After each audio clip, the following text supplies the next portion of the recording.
Today I'm going to be showing you how to make my delicious French toast step by step. These are the ingredients you're going to need. You're going to need a loaf of bread. You're going to need, oh this is heavy, some milk. You're going to need however many eggs. Like if you have a bigger family and you're cooking for a bigger family, you'll use more eggs, but if you're not, you'll use less eggs.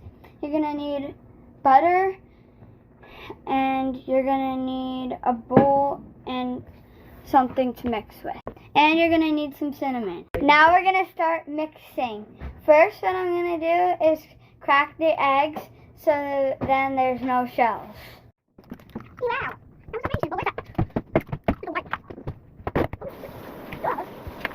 All done with that. Now we're going to mix the eggs. Now that we're done with that, we're going to add the milk. Just a little splash of milk. Mix it in.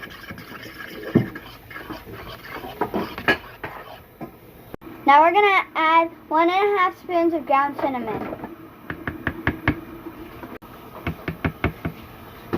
Now mix it in. And make sure you're using teaspoons. Yours should look something like this. Now that we have our ingredients all mixed together, we're gonna do just a slice of butter and put it onto our pan. Like that much. Now we're gonna turn on the stove. Now let it melt.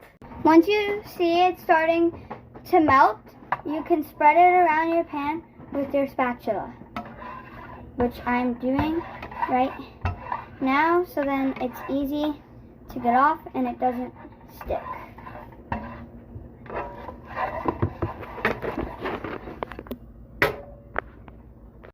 Now get your bread ready so it's ready to dip right away.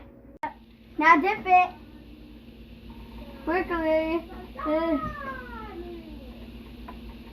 Now repeat that 3 more times.